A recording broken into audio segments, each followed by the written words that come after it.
Kia ora koutou. Hopefully we are now live on Facebook. We have our wonderful guest Mandy Hager with us today to talk about this book, Grace Hopper, and other things as they come up, of course. We've got about half an hour. And if we have any questions from the audience, if you're watching live today, then if you just type them in the comments, Gareth will pick them up and then you can send them, he'll send them through to me to send them to Mandy. So Mandy Hager, I am reading a little bit from, because it's always weird for you to blow your own trumpet, I suppose, isn't it? So in the back of your book, Mandy's literary prowess is widely celebrated. So I'll tell people about your awards and things, marked by an impressive array of awards, residencies and recognition.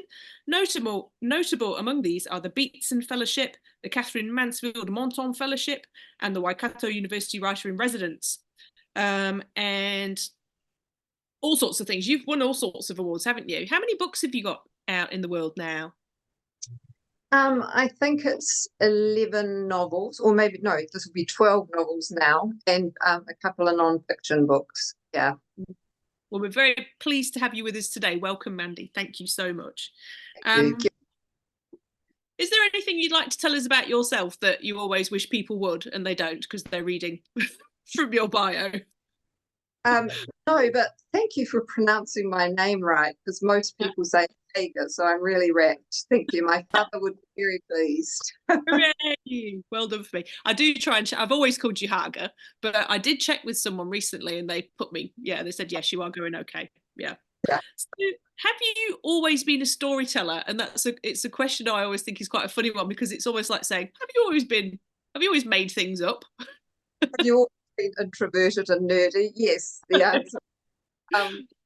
Yeah, I have actually. In fact, I found some of my early primary school books the other day with stories in, and even they were quite political, which was a surprise to me as a kid. And I wrote the first thing that I thought of as a novel when I was about 14.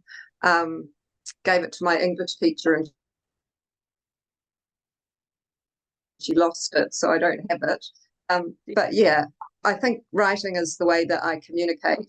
I have to get things down on paper to figure out what's going on in my head, really. Yeah.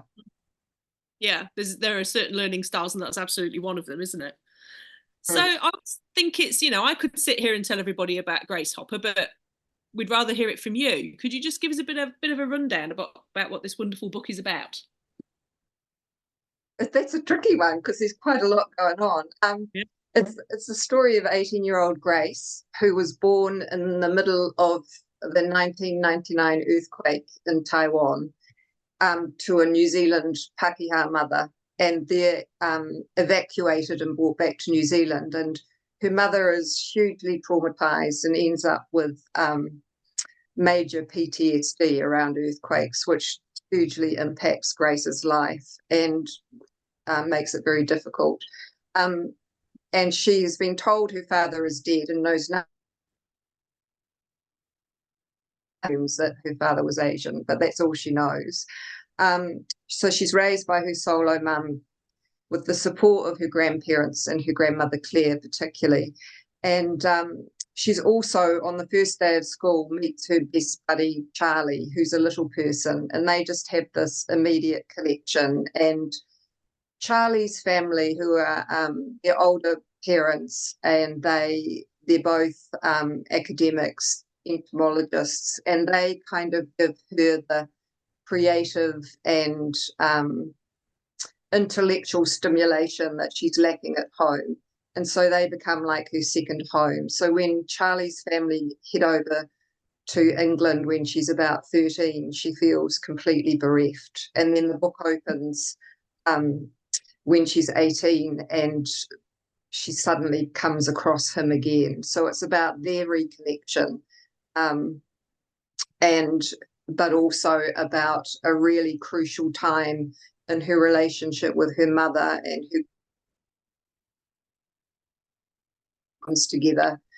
And the way that she's really coped with her stress is to practice Bruce Lee's mixed martial arts, Jeet Kune Do.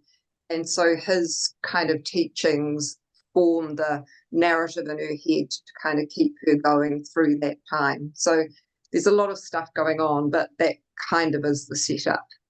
Yeah, I did find it you know how sometimes you describe like a saga or an epic. I think for young adult novels, it probably is an epic novel because there's so much going on, isn't there? Yeah, yeah, and I think also because it kind of goes backwards and forwards in time, so it's not kind of just a straightforward story. It's got quite a lot going on under the surface. Yeah, and I could, hopefully, because you're switching time, you make assumptions about characters, and then as you learn more about them, some of those assumptions shift a bit. yes, I have a question for you about Catherine in a minute along Mm. those lines. But how did these characters come to you? Because as you say, Charlie's a little person, he has a chondroplasia, and Grace is, well, we're presuming she's part Taiwanese, but we'll find out towards the end of the book. So how did they come to you? Well, the Charlie and Grace that came to me um, in 2014 when I was actually on the fellowship in France, and we were driving along a very boring bit of road in Italy, and suddenly that relationship between those two came to me, and I wrote it down on the back of a toll road receipt or something. I think I have it somewhere. Um, but I was working on a really major historical novel at that time, so I just kind of put it away. And then got to 2019 and thought, I'm ready to tackle that. Um, and so wrote a really kind of simple story that was just their relationship story. Excuse me. And it just felt too simple, and it actually didn't really feel like one of my books. Hmm. It didn't have enough in it. Um, and so then I spent nearly 4 years kind of writing it, rewriting it. At one point, I had all four women's point of view, including Charlie's mother, Yeah. and all switching backwards and forwards in time. And I wasn't quite sure if it was young adult or adult. And so I'm not sure where a whole lot of process, some of which was really unsuccessful. And over time, I think I lost a lot of confidence actually. And so I'd actually put it away. And Jenny Nagel, one of the publishers, said, what happened to that book? And you can look at it if you want to. And so then she really liked it, and here it is. Yeah, good. I'm glad Jenny made you get it out of the drawer there. So am So I. yeah. So there would be quite a lot of research in there, unless you do Jeet Kune Do. No, I don't. So yes, I did do a lot of research around that. I actually I've read a bit about Bruce Lee before. I do find him quite a fascinating character, and I do, because he kind of mixes philosophy with with his martial arts, and yeah. So research around that, research around little people, and I had a really fantastic guy who was very generous with his time and let me interview him, and he read several drafts and would sort of say, well, no, my arms can't do that, or this wouldn't work. And so he was really crucial to get that right and to kind of give me confidence that I was not misrepresenting Yeah. some of the issues with that.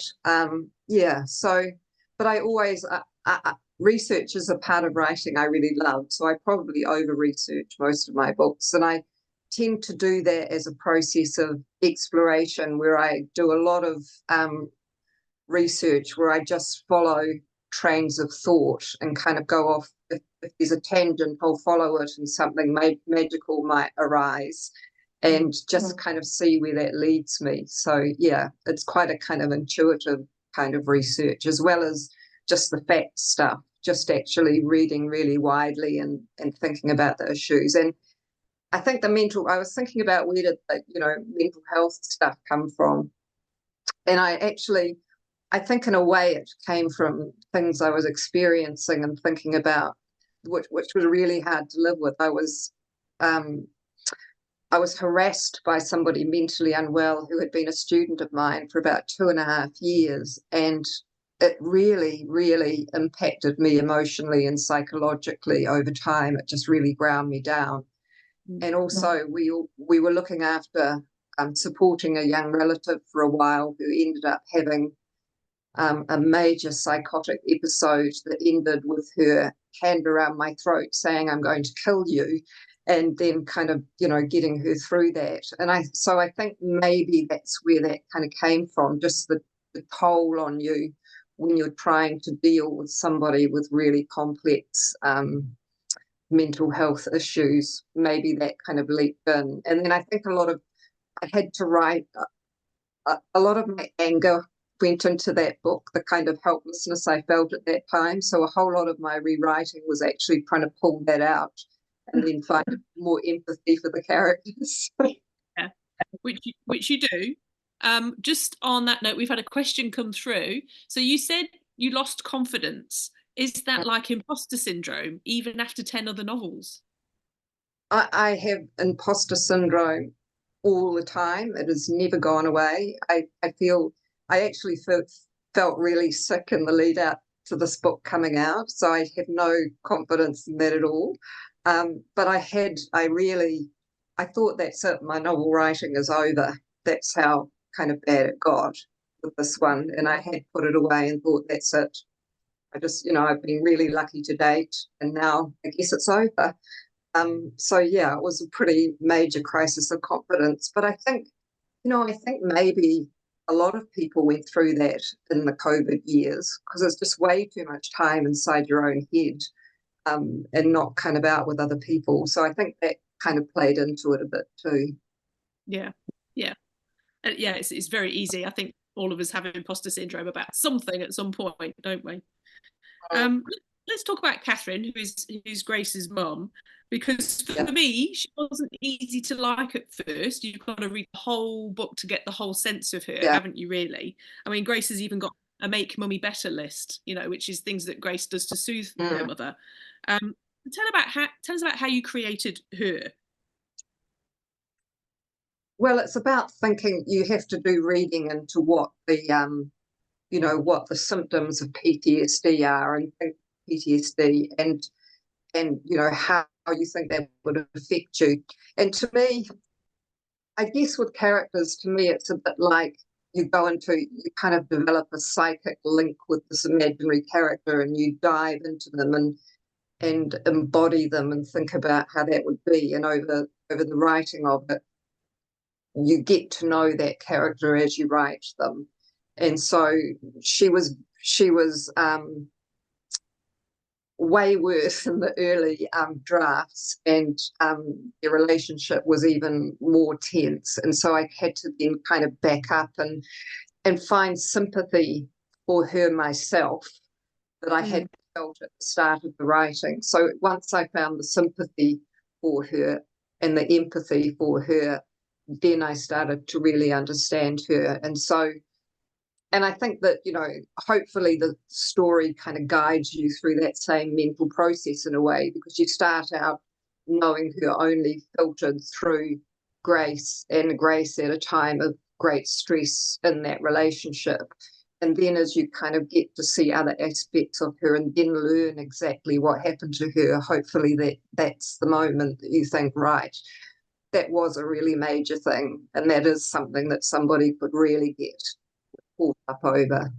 Yeah, it would break you, absolutely. And there are the lovely bits, because we've got several sort of timelines in there, the lovely bits where Charlie will say, "Your mum's so cool," because they've had the dance party or whatever it is. And that's when we see that other side of Catherine also, I suppose. But Yeah, when you're really grumpy with somebody, you forget, that there are good times too, and you only focus on the bad. So Charlie is fantastic at actually reminding her of those things. Yeah. Um, and I thought that Grace's reaction when Charlie left was quite extreme, really. But it makes sense in the way that she's been brought up by Catherine, because that sense of abandonment by this person who loves her and looks after her. And he was her kind of point of respite from Catherine. So to lose that meant that she had no respite and no support and no kind of stimulation outside of just coping with when is the next time Catherine's going to have an episode and completely lose the plot. Yeah. Which and she I does. think which she does quite frequently, and of course Really. earthquakes too since then. So, it just keeps triggering her. Yeah, absolutely. Yeah, I was just thinking of that. I won't spoil it for anybody, but there's a scene in the hospital that Adele Broadbent, who works with us, and I just went, oh my God, we had a great conversation about that. Just so vivid. So Grace has got her Jeet Kune Do and her Bruce in her head, and also Master Cho, her teacher, who is overseas. He's away at the moment. And she brings up something when she's particularly upset that Master Cho said, which is tradition is the root of racism, which I thought was something nice and chewy for readers to really think about. Yeah. I mean, I think a lot about racism, and I think that comes back to my father was a refugee from Hitler, and his father was Jewish, and so that was always part of our upbringing, that idea that, people are just damned for who they are. And I was brought up in a small town that was very hostile to foreigners, and he never felt really accepted because he sounded foreign. And so I've seen that. And then my mother was born in Zanzibar, and she was, a blonde little white girl with colonial doctor father and mother, so they were living the colonial high life. But she was more or less raised by an African woman or a Tanzanian woman, and so she really observed, the racism and the hypocrisy too. So we were raised to be really kind of keyed into that, and it's something that it just so casually happens all the time. People make these judgments based on looks or accents or culture or whatever, and I can't comprehend it, and it's something that I feel really strongly needs to be challenged. So I think that that's where that kind of that thing about tradition, it binds people into, well, they can't get out of the box of that, of hating certain groups for certain reasons. They can't sort of look past that, which is also why I really love writing about it in fiction, because what that does is sink you into somebody else's brain so that you can actually understand what it's like for them. And that's a way of learning empathy. There's a great interaction that Grace has early on when she's a little child at school, and a kid says to her, "Where's you from?" And she says, "My mummy's tummy." It wouldn't make much sense to this little kid. And she says, "No, dummy, what place?" And she says, "Nan and Pop's, 92 Nicholson Road." If only it was that simple. Yeah. Yeah. Yeah. No, go on. I was just going to say that I do tend to write about that and social justice issues, even if I don't mean to, because it's just so much part of, the way I was raised and what I care about, that those things always come out. Yeah, for sure. There's a question here from Adele that says, Charlie is a complex character too. Where did he come from? So where did you meet him apart from on that road when you were traveling? Yeah, well, I think thankfully through my contact Al, he was fantastic about just talking me through, what life had been like for him. And I asked all sorts of horribly invasive questions. Which he was very kind to answer. But again, it just goes back to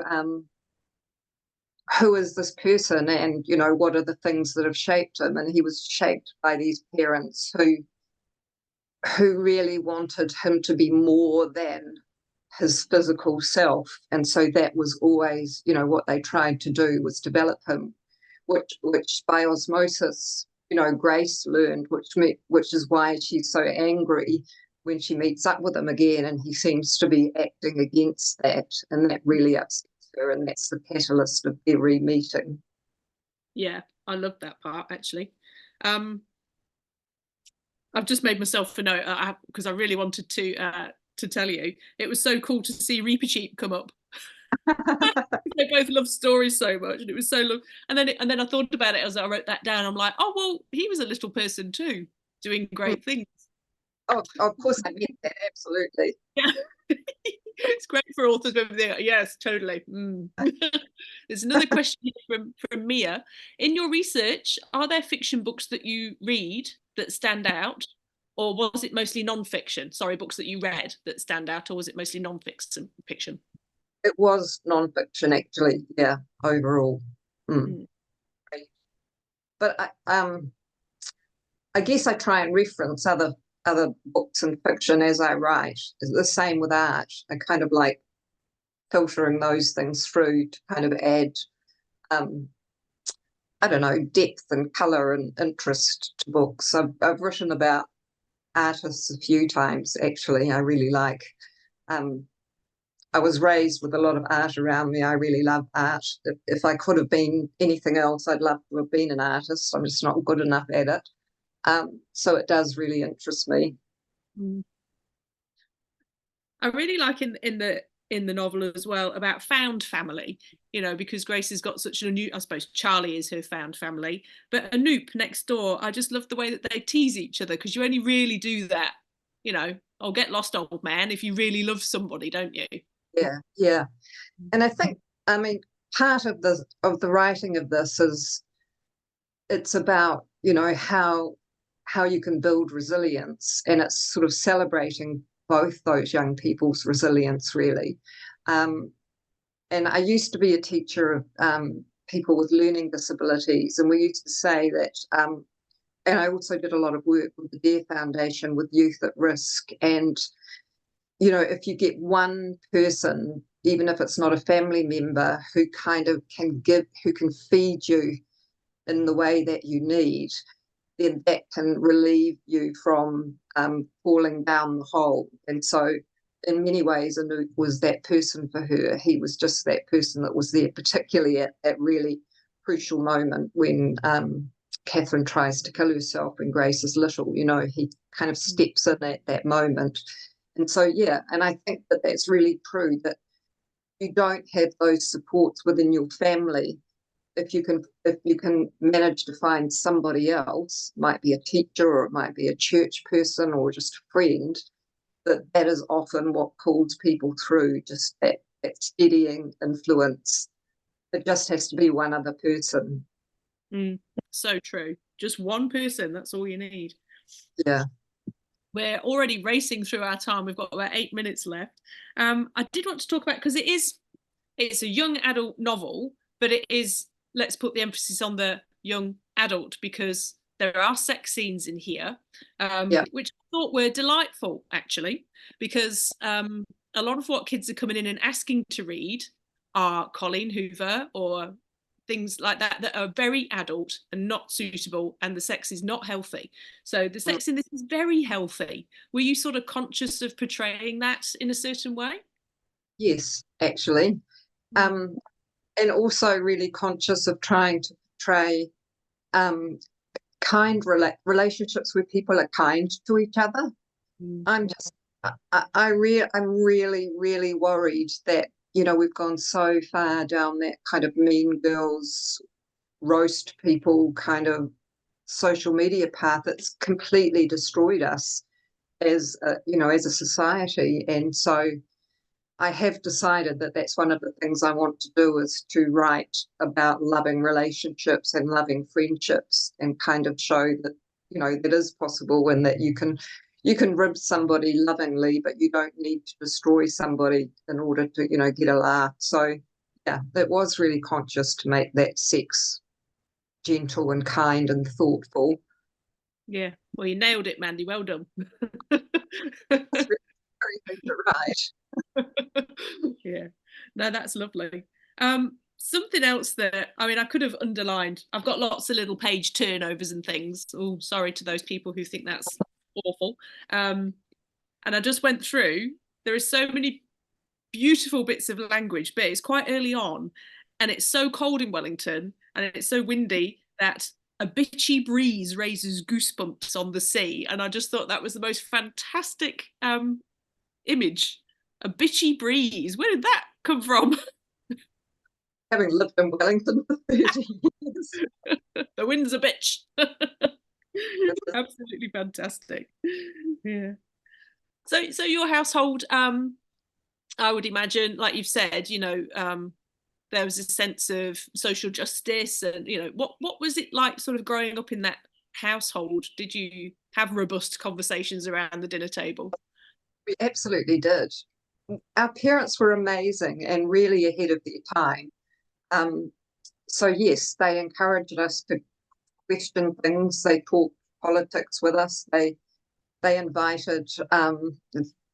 We were brought up in Levin, so they invited young guys who were at awful Borstalls there to come and have weekends, with a family to just get away. We often had people who were having some kind of crisis coming to stay. We had gay couples coming to stay when it was still illegal. We had several unmarried mothers come and have their babies because their parents had kicked them out. So we were raised with a real awareness that we were incredibly lucky to be in such a kind of secure, loving, stimulating home, but also that a lot of other people were not that fortunate, and that it was part of our role as a member of society, to actually be aware of that and do something about that, and be actively trying to make a difference.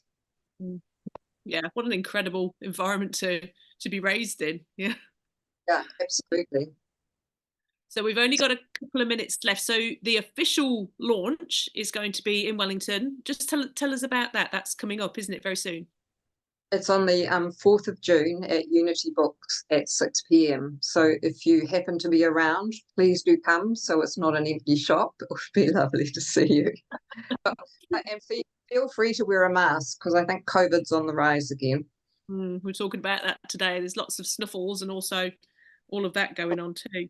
Yeah. So are you working on something? Last question, really. Are you working on something now? Do you just keep going? Well, I've actually got another book coming out in, I think, August, which is the first in a thriller, kind of paranormal thriller series for adults. Oh. So that will be out in August, I think. And I've written the next one for that already.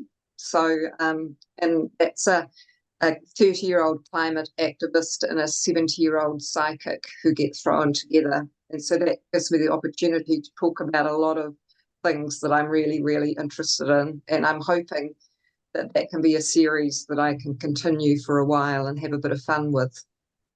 Great. They sound like, it's nice to have detectives that are a little bit different, Yeah. bit off the wall. Yeah.